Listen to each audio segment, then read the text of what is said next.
C'était une fortune. Il y avait des bords à l'époque. C'est compliqué d'avoir de l'eau. C'est des gens importants, ça. Et surtout ici, ils ont besoin de boire. Donc il se disait, mon cher Aboul, il connaît le chok du Sela. Donc voilà, il va nous faire un coup. Ouais. Il va nous dire, voilà, j'ai pas l'eau Sela, et l'eau elle est sortie de là-bas. Alors que c'était normal, à Piteva, c'est normal que l'eau sorte de là-bas. C'est pas un Kiddush Hashem. À cause de ça, Moshe Rabbeinu il a commencé à rentrer dans leur Heshbonot. Il a se dire, qu'est-ce que je fais maintenant? Si je parle au Sela Kachim, il m'a dit, il va y avoir Hilul Hashem.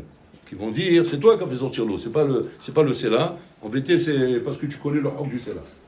Maintenant, ils lui disent, si tu veux qu'on croit que c'est Hachem, parle à ce Sela là-bas. N'importe lequel. Celui-là là-bas, par exemple. Pas celui que toi tu as désigné. Alors Moshe Rabbeinu lui dit, réponds, cher Olam, si je parle à l'autre Sela là-bas, c'est pas celui qu'Hachem m'a dit. Mais si je fais pas comme ils disent eux, ils vont croire que c'est parce que je connais. Donc c'est un Hidou Hashem, c'est pas un Kiddush Hashem. Moshe Rabbeinu Kaviachol a cédé. Il a cédé Bekavana les Shem Shamaim, pas dans une Kavana Haz Shalom, parce qu'il a peur des bénis Israël ou quoi. Les Shem Shamaim. C'est vrai que si jamais Moshe Rabbeinu avait su que c'est ça qu'il fallait faire, et que de cette manière, il y aura un Kiddush Hashem, peut-être qu'il n'écoute personne. Il a peur de personne, Moshe Rabbeinu. C'est pas Milchamat Pachad qu'il a fait ça. Et là, parce qu'il était persuadé que c'est de cette manière qu'il y aura Kiddush Hashem. Et donc, il faut absolument que quoi? Que je parle au Sela que eux m'ont désigné, et pas celui qu'Hachem m'a désigné. Et donc, il a cru bien faire. Et il a fait comme ça. Mais malheureusement, comme c'est pas le Sela qu'Hachem m'a dit de parler, le Sela Boras, il répond pas. Celui-là, on lui aurait dit à celui-là. Donc, il répond pas. Moshe Rabbeinu commence à se rendre compte qu'il parle pas, qu'il répond pas. Qu'est-ce qu'il fait? Il prend le bâton, et il commence à frapper. Il frappe, jusqu'à que l'eau sort. Et après, l'eau est sortie de tous les slimes. Tous les slimes du désert, les petits graviers, il y avait comme ça des petites sources qui coulaient comme ça. Moi, je laisse Atsum, Nifla, Pélé, Plaï. Et là, quand je bourris, il vient voir Moshe Rabbeinu, il lui dit, il y a un Loeman Tebi. Vous n'avez pas eu l'aïmouna. C'est-à-dire qu'en fait, il lui dévoile ici qu'il n'y a pas un chasser dans le Kiyum Amizva. Il y a un chasser ici dans l'aïmouna. Dans l'aïmouna du Maasé. Quelle est la différence avec Shaul HaMelech? Shaul HaMelech, il a eu le même Isayon. Il se trouve maintenant devant la Mizah d'Hachem, de faire Mechiyat Amalek, d'éliminer Amalek. Et puis Tom, il commence à faire un hishbon, de se dire, mais attends, je comprends pas, les hommes ont fauté, mais les animaux n'ont pas fauté, les enfants n'ont pas fauté, pourquoi je vais massacrer tout ça? Alors bon, il s'est dit qu'il y a un ordre d'Hachem qu'il faut massacrer. Mais les animaux, c'est dommage, on va les amener en Korban au Beth Amikdash. Et comme ça, on va faire la volonté d'Hachem et faire un grand Kiddush Hachem. Sur ça, le Navi vient lui dire, est-ce que tu crois qu'il y a une volonté d'Hachem plus grande que celle d'écouter la parole d'Hachem et de ne pas contredire sa parole? Tu prends des korbanot et tu crois bien faire de cette manière, tu vas contre la parole d'Hachem. Là-bas, on ne lui reproche pas l'aïmouna. Là-bas, on lui reproche de ne pas avoir fait la volonté d'Hachem. Maïfdel ben Zelezé. Maïfdel, il ramène là-bas, les Mfarshim, ils disent, le Fdel, il est assoum. Pourquoi? Parce que c'est marqué là-bas, il y a un Hebana'a. C'est qu'il a commencé à Shaoul à faire des hishbonot avec lui-même. À faire des hishbonot avec lui-même. C'est que lui-même, il a commencé à rentrer des hishbonot. Moshe Rabbeinu, pourquoi ça ne s'appelle pas un hishbon, ce qu'il est en train de faire? Parce que aussi, a priori, il fait un hishbon. Les Bnissas sont en train de lui dire, tu connais le Hok Hasela, donc à ce moment-là, montre-nous que tu es capable de sortir de l'eau, que Bolam Kaviachol t'a envoyé, et que par rapport à ça, l'eau pourrait sortir dans le rocher, et pas dans le cas de celui-là. Okay? Moshe Rabbeinu, il n'est pas dans un hishbon du kiyum à volonté de l'Hachem. Parce que sur ça, Bolam lui-même, il témoigne qu'il n'y a pas de safek, que Moshe Rabbeinu ou Mouchan les Kayem, la volonté d'Hachem. Il est prêt avec mes Kayem. Et c'est quoi la différence avec Shaul HaMelech? Shaul HaMelech, la différence c'est quoi? Shou Katan Be'enav. Katan Be'enav, c'est-à-dire qu'il y a un nav. Ishlo un nava. Tu vas dire l'anava, c'est une bonne bida, les chora. C'est une bonne bida, l'anava. On peut reprocher à quelqu'un que par anava, il ne fait pas la volonté d'Hachem. Okay? C'est ce qu'on appelle la mauvaise anava. La mauvaise anava, c'est l'homme qui se laisse impressionner par les hommes. Au moment où tu te laisses un homme t'impressionner, c'est anava psoula. Un homme ne doit pas être impressionné par personne. Rien que par Hachem. Rien que Bolola. Et tant que tu n'arrives pas à ça, tu dois travailler tes midotes pour arriver à ne pas être impressionné par les hommes. Rien qu'Hachem doit t'impressionner. C'est la grandeur de Moshe Rabbeinu, sur lequel Moshe Rabbeinu, quand je vous témoigne, Moshe Anav Mikol Adam. Pourquoi? Parce que c'est un Ava, il est mythite. C'est un Ava, pas parce qu'il impressionnait des gens, parce que nous, on a l'habitude de dire, quelle modestie. Tu as vu comme il est modeste celui-là? Non, c'est pas la modestie. Il est juste impressionné des gens. C'est-à-dire qu'il est intimidé par les gens, impressionné par les gens. Et ça donne l'impression qu'il est modeste, qu'il est un ave. Mais c'est pas un ava. Sarakol, c'est un grand Baal Gava. Parce que vous savez, quand un ava n'est pas émitite, En réalité, elle vient d'où? Elle vient de la gava. La gava, tu ne peux pas s'affronter. Et qu'en vérité, la hanava, c'est quand tu es capable de t'affronter, parce que tu n'as pas peur des hommes, mais tu as peur d'Hachem. Et ça, c'est une grande hanava, parce que tu es soumis totalement à la volonté d'Hachem, et pas soumis aux hommes. Ça, c'est la hanava la plus grande qu'il peut y avoir. C'est que la hanava, c'est quoi dans sa définition? C'est la soumission qu'un homme il a à la volonté d'Hachem.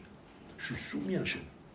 Hachem me dit droite, gauche, gauche, droite, monte, descend, écrase-toi, ne bouge plus, respire plus. Ce qui me dit Hachem, j'écoute. C'est quoi le contraire de ça? C'est un Rochev. Ani mitbonen. Ani Rochev, ani mitbonen. J'ai mon avis, j'ai mes idées, j'ai ma façon de penser. Ça, c'est grave. C'est grave lorsqu'il s'agit qu'Hachem me donne un ordre et que l'ordre d'Hachem, il est clair. Il n'y a pas de bilboul. Et que là, à ce moment-là, tu rentres ton esprit là-dedans. Là, à ce moment-là, c'est la gava.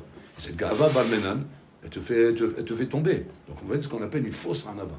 C'est Shaul HaMelech. Donc, Shaul HaMelech, Shalom, il est tombé parce qu'il a rentré des Hishbono dans l'ordre d'Hachem. Ici, Moshe Rabbeinu, il ne rentre pas de Hishbono dans Hachem. C'est quoi la différence? Pourquoi on n'appelle pas ça rentrer des Hishbono dans l'ordre d'Hachem? Alors, aussi, ça s'appelle rentrer des Hishbono dans l'ordre d'Hachem? Non. Alors que je vous témoigne, l'Oemantem. Vous n'avez pas fait de Hishbono dans l'ordre d'Hachem? Donc, je n'appelle pas ça l'Okiantem. Seulement, j'appelle ça l'Oemantem. Il y a un problème ici dans la Emouna. Il n'y a pas un problème ici dans le Kiyum. Dans le Kiyum, j'ai rien à dire. Tu es avec moi. Je vois, je témoigne, bon alors là, me témoigne, que tu es en train de faire à la lettre ce que je t'ai demandé. Alors qu'est-ce que tu me reproches? Je reproche dans ta Emouna. Tu es en train de faire un Cheshbon Leshem Shamaim. Donc ce n'est pas un Cheshbon contre moi, c'est un Cheshbon dans mon intérêt. Tu fais un Cheshbon Leshem Shamaim, lequel? Qu'est-ce qui va sanctifier le plus le nom d'Hachem? Est-ce que ça va être de faire à la lettre ce qu'Hachem m'a dit, Bet Mimout, sans prendre la tête avec le Béni Israël? Parce qu'eux, ils sont en train de me dire, non, tu t'y connais, c'est pour ça que tu as dit que tu vas parler avec ce Séla, mais tu n'es pas capable de faire la même chose avec le Séla là-bas. Et donc ça va faire un Hilul Hashem. Moshe Rabbeinu, il est sensible au Kiddush Hashem. Il sait très bien que toute la matala de ce qu'on me demande ici, c'est de faire Kiddush Hashem. Par rapport à ça, il se met à se dire, non, il faut que je change pour faire Kiddush Hashem. Où est-ce qu'on a vu que de changer dans la parole d'Hachem, ça ne s'appelle pas changer le Tziboui Hachem, c'est juste un problème dans la Emouna. On voit ça lorsque Akadosh Baruch Hu il a dit à Moshe Rabbeinu, frappe le Nil et transforme-le en sang. Moshe Rabbeinu à ce moment-là il dit, je ne peux pas le frapper moi, c'est Aaron qui va le frapper. Wow, tu fais un chinouille dans la volonté d'Hachem. Hachem t'a ordonné à toi. C'est une mitzvah chez Begoufo.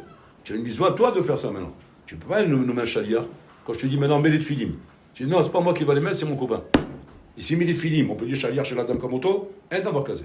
Mitzvah chez Begoufo, c'est toi qui dois faire la mitzvah. C'est pas lui qui peut faire la mitzvah. Quand la mitzvah n'est pas une mitzvah chez Begoufo, tu peux nommer un chaliar. Mais là, tu peux pas. Donc, comment il dit Moshe Rabbeinu, c'est Aaron qui va faire ça. Il dit là-bas le Sforna Hidush Hatzum, il dit que la mitzvah doit karatatov, mais targem et tzivou Hashem. La mitzvah doit karatatov vient te donner une explication dans l'ordre d'Hachem. Que Hachem, quand tu lui dis, toi frappe le Nil, ma tirgoum chez la mishpat, dis à Aaron de frapper le Nil. Mais grâce à soi, je comprends que c'est lui qui doit frapper, pas moi, parce qu'il y a la mitzvah de karatatov, qui est l'ordre d'Hachem. Hachem demande qui a karatatov. Par rapport à la mitzvah de karatatov, qui est l'ordre d'Hachem, je comprends forcément que quand Hachem me dit de frapper le Nil, je dois être métargem, que la kamana, ça dit d'Aaron, et pas Yadi. Donc je ne fais pas un chinouille dans la volonté d'Hachem. Je fais à la lettre ce que Hachem me demande, puisque je sais que quoi? Que même ça vient d'Hachem, à Karatatov. Éphéméreux. De la même façon, Moshe Rabbeinu, il fait le même régiment ici. Kiddush Hachem, c'est la volonté d'Hachem. Puisque Kiddush Hachem, c'est la volonté d'Hachem, donc Mimela, je dois maintenant être métargem. Que ce qu'Hachem m'a dit parler ce c'est-là, c'est parce qu'effectivement, il est censé dans ma voix un vrai Kiddush Hachem de ce c'est-là. Mais je vois maintenant que par rapport aux Israël qui me disent que moi je suis un baki dans le c'est-là, et donc c'est une entourloupette. Et que les marzés, il n'y aura pas un Kiddush Hachem de ça. Donc je suis un Israël targem, Arshab. Que moi je suis tirgamti, comme j'ai fait le tirgoum là-bas, et expliquer que quoi? Que la kavana, c'est ce c'est-là. Il fait le même manar. Et là, bon, là, il lui dit, ton manar, il est bien, c'est vrai. C'est vrai que de cette manière-là, tu fautes pas dans le sens où tu n'es pas mécaïa ma volonté, mais tu fautes dans le sens où tu manques de Emouna. Paye les playes. Bon, pourquoi c'est comme ça? Pourquoi c'est un manque de Emouna? Parce que quand il s'agit, Rabotai, de voir, même de rentrer dans le Cheshbon d'Hachem, de rentrer dans le Cheshbon d'Hachem, c'est-à-dire rentrer maintenant dans le fait que, bon, alors là, il te dit, parle avec ce c'est-là, et là-bas, il y aura un Kiddush Hachem. Et Hachem, il te dit que là-bas, il y aura un Kiddush Hachem. Je n'ai pas de raison, moi, Parce que je vais rentrer maintenant, pitom, ma svara, ma logique, ma chokhma, ouais, venir maintenant croire qu'il y aurait autre chose qui pourrait être mieux pour faire Kiddush Hashem. Là, à ce moment-là, j'ai un problème. Et ça, c'est un problème qui relève de ma émouna, d'un Oser Emouna. Oser Emouna, c'est-à-dire l'homme amin. Je ne suis pas fidèle qu'Aviachol de comprendre que Betmimout, après qu'Hachim m'a dit, parle avec cela, de cette manière, ça va sortir bien. Mais pourquoi ça? Parce que je manque de Emouna. Où est le manque de Emouna? Le manque de Emouna, que j'analyse une situation par rapport au taux de Saot immédiate, et pas par rapport au taux de Saot que Hachem Mesougal la saute. J'explique. Quand un homme fait une analyse sur une chose, sur un événement, il a tendance à analyser par rapport au taux de Saot que lui connaît. Que lui connaît. L'angle des taux de Saot chez moi, il est, on va dire, de 80 degrés. Voilà l'angle que j'ai moi. Par rapport à mes connaissances, voilà ce que je suis capable de comprendre. Quand maintenant je vais rentrer mon sérel, pour comprendre maintenant ce que Hachem veut de moi ici, je vais rentrer 80% de mes capacités pour pouvoir maintenant en tirer et savoir ce que je dois faire par rapport à ce qu'il m'a demandé de faire. Ça, c'est quand je rentre mon sérel. Et Mouna, c'est quoi? C'est dépassement du sérel. Et Mouna, c'est rentre pas ton sérel. Ton sérel limite. Il limite la portée de ce que Hachem est en train de te demander. Pourquoi? Parce que ton sérel, il est capable d'être mekif, shmoni machouz. Voilà ce qu'il est capable, ton sérel. Il n'est pas capable de faire 360 degrés. Qu'il est mekif et takol. Rien que pour l'orlam, il y a la kif et takol. Rien que pour l'orlam, il est capable de tout voir. Dans tous les détails. De tout le heshbon. Donc, quand maintenant pour l'orlam te dit une chose, ou c'est-à-dire où Da'at Torah te dit une chose, on va ramener les choses à un autre niveau. Quand Da'at Torah te dit une chose, tu dois te dire, le Da'at Torah, qui est la volonté d'Hachem, est mekif et takol. Il répond à toutes les chélotes qu'on peut avoir. Ah, mais les chaora, je vois que ça ne répond pas à telle question, ou à telle question, ou à telle question, ou à telle question. J'ai des questions, j'ai des chélotes. Tu dois te dire à ce moment-là, attention, tes chélotes, elles viennent parce que t'as l'homme mekif et takol. Tu n'es pas mekif et tout le sujet. Ton sechel, il est limité. Mais si tu avais en vérité le sechel d'Hachem, Amavdil, Haïta mekif et takol, et à ce moment-là, tu aurais vu comment tes chélotes ne sont pas des chélotes. Ça veut dire que dans la vie, quand maintenant on te dit, Mazé Da'at Torah, on te dit maintenant, il faut demander Da'at Torah dans la vie, pour prendre des bonnes décisions, des vraies décisions. C'est quoi Da'at Torah? Da'at Torah, c'est la volonté d'Hachem, qui m'est transmise à travers le Rav. Le Rav, il est censé me transmettre Da'at Torah. Il a fait. Et c'est ça le Inyan Hatsum qui est ici en Botaï. Que le Rav te donne Da'at Torah, c'est qu'il te donne la volonté d'Hachem. Alors que c'est un Ben Adam, Bassav Adam. Mais comme il est ton Rav, Kavichol, et toi tu l'as pris comme ton Rav, on lui donne, Bashamaïm, les forces de te transmettre la volonté d'Hachem. La volonté d'Hachem dans cette chose-là. Hatsum. Et donc c'est quoi la Nafkamina? Nafkamina, chez Bliladat Er, ou Mekif Takol. Donc si moi maintenant, Chaz Shalom, je viens avec une Sheila, quelle qu'elle soit, même si ma Sheila elle est Hazaka Me'od, et elle est très forte, même je vais aller plus loin, que le Rav ne sait pas répondre à ma question. J'ai bloqué le Rav. C'est qu'il m'a dit, il m'a donné une anaga maintenant, et j'ai bloqué le Rav avec une Sheila que j'ai, et que le Rav ne sait pas me répondre à ma question. Mais le Rav, il me dit, c'est ta Torah. Je ne sais pas répondre à ta question. D'accord? Tu as choisi le tour. Tu poses une bonne question, mais ça ne change pas, c'est ça ta Torah. Là, fais très attention. Parce que malheureusement, on a l'habitude dans la société, c'est comme ça qu'on fonctionne, on ne peut pas fonctionner différemment en Bretagne. C'est que si c'est une chose qu'on n'aime pas trahir, c'est notre sérel. On n'aime pas trahir notre sérel. On est prêt à trahir tout. Notre père, notre mère, on peut trahir tout le monde. Avec un mon sérel, non, je ne peux pas. Parce que là, je suis mchougar. Là. Si je trahis mon sérel, je suis un mchougar. Et moi, je n'ai pas envie d'être un mchougar. Je n'ai pas envie d'être un mtumtam, je n'ai pas envie d'être un mchougar. Donc, je n'ai pas envie de trahir mon sérel. Surtout quand la logique, elle est implacable, que c'est comme ça. Et d'autant plus que le Rav lui-même, il me dit, je ne sais pas quoi te répondre. Lui-même, il dit, tu poses une bonne question. Alors, je ne comprends pas, vous reconnaissez que c'est une bonne question, et vous me dites quand même qu'il faut continuer à avancer. Je ne comprends pas comment vous pouvez dire une chose pareille. Ça, c'est Emouna. Parce que Emouna commence là où ton sérel s'arrête. La Emouna commence là où ton sérel s'arrête.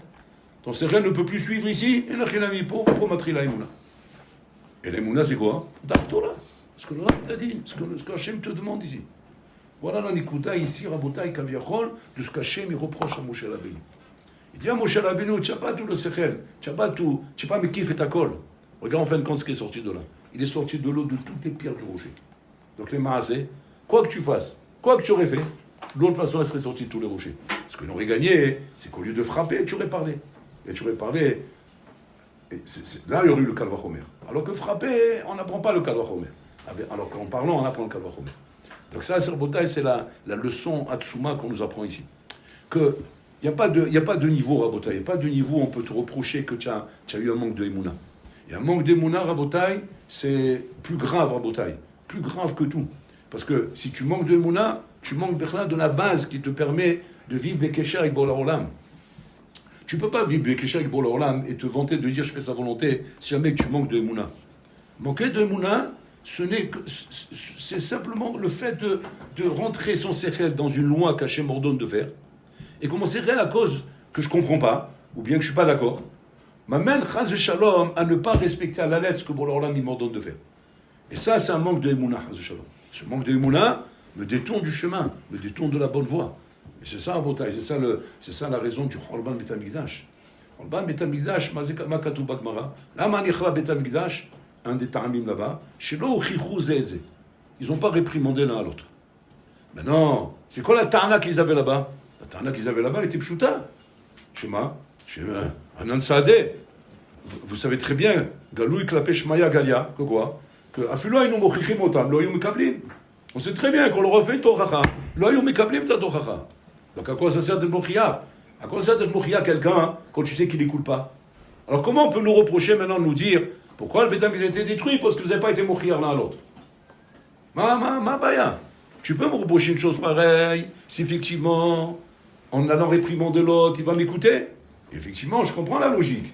Que j'aurais réprimandé, il m'aurait écouté, on ne serait pas arrivé à servir l'autre. Et donc, le Bétam j'aurais pas été détruit. Mais si maintenant c'est clair, les galouim klapesh maya, que quoi? Que n'importe quel bonhomme que j'aurais réprimandé, il ne m'écoute pas avec là. C'était des Amkshaolef. C'était une époque où chacun se disait, c'est moi le maître de moi-même, c'est moi qui sais ce que je dois faire, et tu n'as pas à me dire ce que j'ai à faire. Occupe-toi de tes affaires, t'occupe pas de mes affaires. Et chacun il vivait comme ça dans l'esprit, où tu n'as rien à me dire, tu n'as rien à me réprimander. Comment, Bichlal, tu peux venir reprocher à quelqu'un de pas être mochiyar lorsque tu sais très bien que Adam lo mekaber rabotai. Et par rapport à ça, on arrêtait d'être mochiyar. Et la Gemara vient nous reprocher une des raisons pourquoi le Beth Amikdash était détruit, shlo chichou zedze. Ça, c'est un manque de Emouna. Pourquoi? Parce que la Gemara dit là comme ça. Elle dit nachon que vous-même et Nachenami vous pensiez que le bonhomme en face ne va pas accepter. Et que moi, je le sais ça. Bon, l'Orlam le sait ça. Mais toi, comment tu le sais? Comment tu le sais ça? Tu le dis par rapport à ta logique, mais tu ne le dis pas par rapport à la Emouna Kadosh Baruch Hu. Quand Hachem il te dit maintenant, reproche ton ami, fais une tochacha à ton ami, fais-le une tochacha. Maintenant, tu vas me dire, oui, mais il ne va pas écouter. Miyamar lecha. D'où tu sais, Bechra, qu'il ne va pas écouter? Fais-le une tochacha. Et pourquoi? Parce que la Torah l'a demandé. Du moment où la Torah l'a demandé, je dois être ma'amine que cette chose-là, elle doit marcher. Seulement, étant donné qu'on rentre notre sechel dans nos démarches, alors automatiquement, qu'est-ce qu'on fait? On fait des commentaires. On commence à rentrer des pilpoulim, on rentre des hishbonot, et par rapport à ça, on se prive de faire la volonté d'Hachem.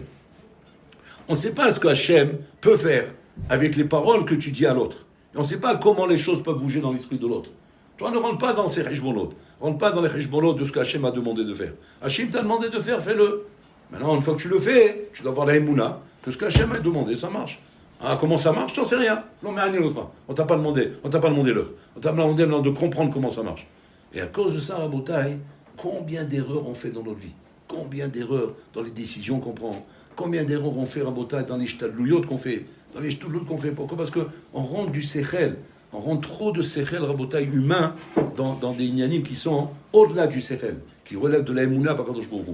Et à cause de ça, Rabotai, malheureusement, on dit comme ça, on dit que Miasa, qui a fait Rabotai chez Tzadikim, lo mamash ibdou shulchanam, ils ont perdu leur table. Leur table, il veut dire par là, il veut dire leur olam haba.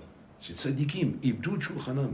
Il parle de quoi? Il parle de tous les sadikas d'or. Tous les sadikas d'or qui ont perdu leur olam haba. Makavana, ils ont perdu. Pas qu'ils ont perdu leur olam haba, ils ont olam haba. Mais ils ont perdu leur olam haba qu'ils méritaient.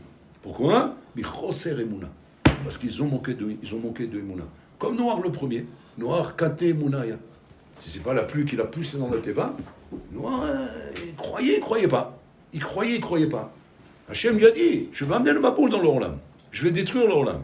Construis une Teva. Il construit la Teva, il écoute la volonté d'Hachem. Mais Ma'amin velo Ma'amin. Et si ce n'est pas le Maboul qui le pousse à l'intérieur, il ne serait pas rentré à l'intérieur.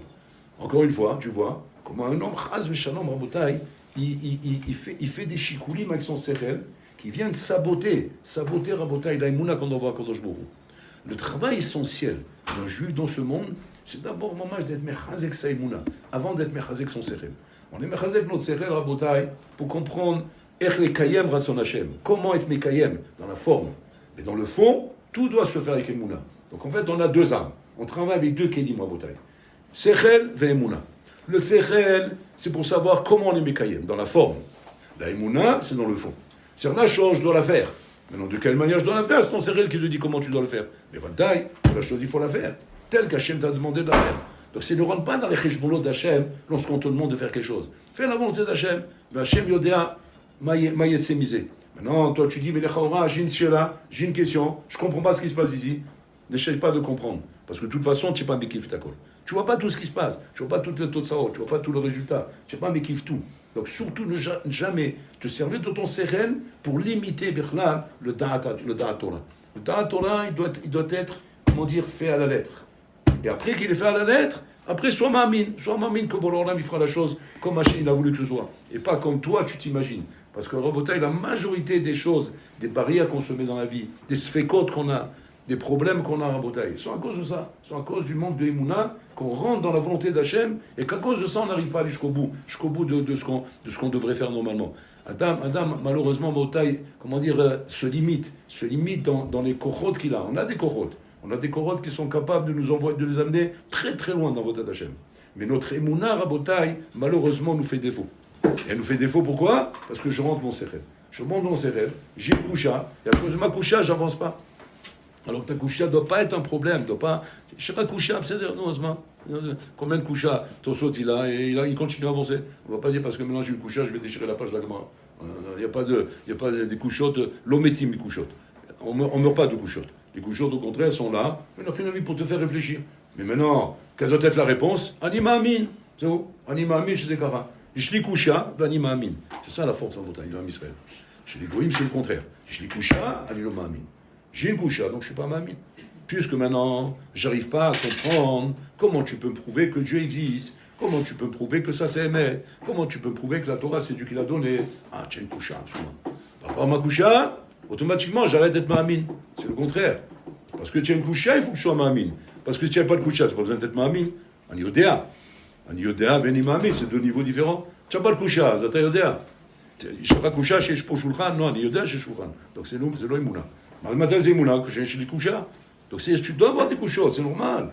Tu ne dois pas être étonné que tu as des couchottes. Mais maintenant, commence l'aïmouna. C'est là que commence l'aïmouna. Et malheureusement, c'est là que l'aïmouna s'arrête chez nous. Pourquoi? Parce qu'en fait, on n'a pas d'émouna. On n'a pas d'émouna à Botaï. On croit appeler ça de l'aïmouna. Mais c'est pas vrai, c'est pas de l'aïmouna à Botaï. C'est que du sérel. C'est que du sérel avec des idiotes. On fonctionne avec une logique. Et que tant que ça répond à la logique, ben, ça marche. Du moment où ça répond plus à la logique, ça y est, on lève les mains en l'air. Rien d'avoir casé. C'est pas Botaï, c'est pas l'aïmouna. Quand l'aïmouna, c'est comme ça que ça marche. Quand les Israéliens sont devant la mer Rouge. Aucun Bichlal a imaginé qu'il fallait avancer dans la mer. Ils ont commencé à dire on va se battre contre eux. Un autre il a dit on va se sauver dans le désert. Un autre il a dit on va retourner en Égypte. Mais personne n'a dit on va rentrer dans la mer. Mais pourquoi? Parce que pour Koucha, quel Koucha? Ben il y a la mer. Il y a pas d'air, on peut pas ça commence pas. C'est ça la Emouna Rabotai. Et ce qu'Hachem il leur demande à ce moment-là, ben ça où? C'est comme là, soyez ma'amin. Soyez ma'amin qu'Hachem il est capable de te faire des choses dans la vie qui relèvent Rabotai au-delà de ton sérel, au-delà de tes limites, de tes capacités. Tu ne dois pas te dire maintenant. Moi, je vois les choses par rapport à ce que moi je comprends. Et par rapport à ce que moi je comprends, voilà ce que je peux faire. Au-delà de ça, je ne peux pas faire. À cause de ça, Inachinami, tu ne grandis pas. C'est à cause de ça que tu ne deviens pas un Talmid Chacham. C'est à cause de ça que tu ne deviens pas un Gadol.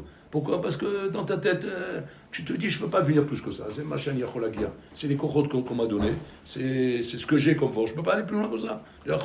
J'ai des chélots de bitachon, j'ai des chélots de mouna, j'ai des chélots sur plein de détails dans la vie. Et ça, Rabotai, c'est ça l'Inyan. L'onitna Torah, elle a le aman. La Torah a été donnée à ceux qui sont capables d'être ma'amin, Shachem noten la adam man shinofem li hashamaim. Tu dis quoi? Ce n'est pas ma'amin ça. L'onitna Torah. C'est rien qu'un ami. Lo kibalta et Torah. Tu es pas parmi ceux qui peuvent dire j'ai reçu la Torah Be'er Sinai. Alors que la voté loyau Be'er Sinai. Mais toi non. Pourquoi non? Parce que tu n'es pas ma'amin que la parnassa c'est la manne. C'est la manne qui tombe du ciel. Vous vous rendez compte ce que ça veut dire? C'est-à-dire que tu dois être à la main des gars, d'être ma'amin, que la parnassa c'est la manne pour pouvoir dire que l'onitna le Torah. Sinon, l'onitna le Torah. Regardez un peu où on est, Rabotai. Et nous, on est persuadés que quoi? Que non, ça va, on a juste des questions, on a juste des problèmes. Mais tes questions, c'est la Emouna qui ne fonctionne pas. Ton Emouna ne fonctionne pas. Et la Emouna, Hachem Rabotai, c'est comme il dit le Chovot Alevavot là-bas. Il dit, c'est plus riche que l'homme qui a tout l'or du monde. Pourquoi? Il dit, parce que l'homme qui a tout l'or du monde, il est limité, parce que l'or du monde est limité. Mais celui qui a la Emouna, il est plus riche que celui-là. Pourquoi? Parce que lui, il est attaché à celui qui fabrique l'or, à celui qui a créé l'or. Donc, c'est-à-dire que quand tu as l'Emouna, tu es attaché à la source de toutes les sources. Pas à la source qui est maintenant dans ce rang lamazé et qui peut disparaître demain. Et que même si tu t'attaches aux choses les plus fortes qu'il y a dans le monde, ce ne sera jamais une chose qui est infaillible. Tout est faillible dans ce monde. La seule chose qui est infaillible, c'est Kadosh Baruch Hu. Donc, il faut dire que c'est là-bas qu'il faut te mettre et là-bas qu'il faut être machazek en bouteille. C'est que la boda d'étudier la Torah, de faire les misos, c'est d'avoir gadol en bouteille. Mais surtout, de s'inculquer la Emouna. D'être mechazek ta Emouna chez nous. Parce que tu as beau étudier, tu as beau faire les misos, tu as beau faire tout ça, si tu n'as pas de Emouna, même la Torah que tu étudies, elle ne pourra pas t'aider. Et l'autre azon les rats. Parce que Akol Taloui Bemouna, c'est au-delà de tout ça, Rabotai. Même si Nachilami tient un grand matmin, un grand shakdan, c'est très sérieux, tu as beaucoup d'irachamaïm, des kilim extraordinaires. Tu manques de Emouna, Chassar lecha et Ikar. Le Ikar, il te manque ici. Sans Emouna, tu ne peux pas avancer dans la vie. Il suffit d'un Yetzara, il suffit d'un Nisayon qui vient te bloquer par rapport à ta Emouna, parce qu'il vient te créer une question. Et là, comme tu t'arrêtes. Tu t'arrêtes et même ta Torah, elle ne peut pas t'aider. Pourquoi? Parce que tu manques de Emouna. Donc, c'est-à-dire que ce n'est pas le tour à bouteille d'étudier. Il faut être mechazek notre Emouna. Notre Emouna de dire que un rond milevado, bon, alors là, il y a cholakol, et que quand je ne comprends pas shoot, mami, je suis mami, c'est tout. Je n'ai pas à comprendre. Comme une fois, il y avait comme ça, le Sfat Emet. Le Sfat Emet, il voyait comment son fils était mamash mourant, il était en train de mourir, alors allez-nous. Et maintenant, il a vu que cette chose-là créait mamash, comment dire, une chalishut adat. Une chalishut adat chez les chassidim. Alors le Sfat Emet, il vient vers son fils comme ça, il dit, tu sais que ton matzav crée une chalishut adat chez les talmidim. Ça crée une chalishut adat parce qu'ils disent, comment un sadi comme ça, il peut souffrir, il peut... Alors maintenant, il a dit, mani assez, ani anous, je suis anous que maintenant, il a mis. Il dit, oui, mais tu es anous que tu es malade, mais tu n'es pas anous que tu crées un chalishut adat. Alors il dit, quoi? Comment alors? Il dit, t'amines que tu peux être capable, de ne pas créer cette chalishut adat. Il dit, comment je suis ma'amin? Tu te razek, renforce-toi. Renforce-toi de ne pas donner cet argachon aux gens. On dit qu'il y avait comme ça, qu'il y avait un tzadi comme ça, un Miacharim, qui habitait à Miacharim, que là, nous, il souffrait de la maladie. Il avait la machala. Et la maladie le faisait beaucoup souffrir. Il avait des souffrances atroces. À tel point qu'il ne pouvait pas s'empêcher de crier, tellement qu'il avait mal. Et en général, la douleur venait la nuit. Et la nuit, tout le monde dort, donc on entendait les cris. Il demanda à sa femme de lui mettre des torchons dans la bouche, pour ne pas qu'on entende les cris. Alors sa femme lui demandait, mais soulage-toi, pourquoi tu veux que je te mette des torchons? Il dit non, à cause du Chilou Lachem. Parce que les gens, ils savent que je suis un sadique, et si jamais ils entendent ces cris, c'est assez l'imprimer le Khalishutada. Ça va le faire Khalishutada. Donc le Sfat Emet, il lui dit, renforce-toi dans ta Emouna, pour ne pas qu'il y ait Khalishutada. Et là, à ce moment-là, il s'est renforcé dans sa Emouna. Il se razek, Bamita Shelo, il s'est renforcé dans sa Emouna, et il dit qu'il a pu vivre encore 15 ans après. Il a vécu 15 ans après ça, mais quoi, Emouna Shelo? C'est-à-dire qu'il y a des matzavim comme ça, où des fois, ce qui te condamne, c'est ton sérel. Ton sérel te condamne. Parce que ton sérel te dit, voilà, c'est comme ça. Même le médecin, il a dit, l'autre, il a dit. Donc le sérel, il est couvert, une mitsiout. Mais cette mitsiout, c'est ton sérel. Mais il y a les mounas. C'est quoi les mounas? C'est au-dessus du sérel. C'est les mal à la sérel. Cette mounas, il faut faire très attention à Botaï, que très souvent, malheureusement, on l'oublie. On oublie cette émouna, on oublie de s'accrocher à elle. Et que cette émouna est capable, de te faire des choses dans la vie qui sont les mal à ma korocheva. Au-delà de tes korotes, au-delà de tout ce que tu as en toi, parce que toi, tu es limité par ton sérel. Et que très souvent, tu te limites par rapport à ça. Alors que ta émouna est capable de te projeter à des niveaux inimaginables. Et voilà ce qu'on reproche à Moshe Rabbeinu.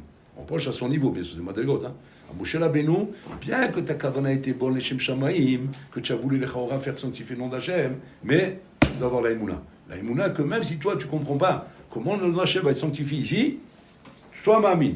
Et en fin de compte, c'est ce qui s'est passé. Toutes les pierres, elles sont sorties de l'eau. Et là, il a vu Moshe Rabbeinu, effectivement, qu'on est limité dans notre sechel. notre sechel n'arrive pas à comprendre quand Hachem demande une chose, ce qui est prévu qui sort de là-bas. Mais que toi, tu sais pas ça. Alors comme tu sais pas ça, et par rapport à ton sechel, tu vois que ça se limite à ça, alors tu crois qu'il y a un problème, qu'il y a une shéla, qu'il y a une goucha, alors qu'il n'y a aucune goucha, il n'y a aucune shéla, il n'y a pas de shéla. Bon, alors là, il dit une chose, pas d'accord que c'est comme ça. Et donc, je dois être ma'amine ces choses-là. Et ça, Rabotai, cette émouna, c'est quelque chose qui est inébranlable, Rabotai, dans celui qui est capable d'être ma'amine. Et ça, c'est la chose qu'il faut être mehazek le plus chez nous. Parce qu'on voit Rabotai, qu'à la fin des générations, comment c'est marqué? Ça dit que Bemunato yichye. Rabakouk a mis la kol la Torah, toute la Torah, il a mis sur une seule chose. Que quoi? Qu'à la fin des temps, c'est la seule chose qui restera. Que tout le reste, Rabotai, peut tout remettre en question. Tout peut être remis en question. La Torah, les mitzvot, les valeurs les plus grandes peuvent être en question. Sauf une chose, la émouna. C'est-à-dire que tu arrives à un stade, comme aujourd'hui Rabotai, que si maintenant on te dit, quelle force tu as encore d'étudier la Torah, quelle force tu as encore de prier, quelle force tu as encore de faire les mitzvot, quelle force tu as encore de combattre ce Yetzara, alors qu'on est un dos où tout est efker, tout est abandonné. Ça y est, on ne peut plus continuer à avancer avec tellement d'épreuves. Une réponse à ça. Tzadik ben Muato Iri. Anima Amin. Anima Amin, Anima Mshir Amin. Comment tu peux continuer à croire que le Mashiach va venir? Tu vois bien qu'il ne vient pas. Alors ça veut dire qu'Aliri ne viendra pas. Non, Anima Amin. C'est que le Sechel lui-même te montre une chose. Mais ta Emouna, elle doit dépasser tout, Rabotai. Donc ça, c'est une chose très importante qu'on doit avoir constamment, Rabotai, sur notre cœur. De dire comme ça, à chaque fois que je me trouve dans ma vie dans une situation où le Chaora, mon Sechel me fait défaut, il me bloque, il me montre que je n'arrive pas à passer, soit par rapport à mes midot, soit par rapport à une mitziout, à une réalité, soit par rapport à des missionnotes, soit par rapport à ma famille, tout de suite me servir de la Emouna. Que quoi? Ça dit Mouna Toïri. C'est-à-dire que Emouna, Animamshir. Animamshir dit Kadem, je continue à avancer, et je n'ai pas à avoir peur, Bichlal, de ce que mon Sechel est en train de me mettre dans la tête. Il me fait peur, mon Sechel. Il me met des spécotes, il me met des doutes. Mais ma Emouna doit être inébranlable. Chez nous,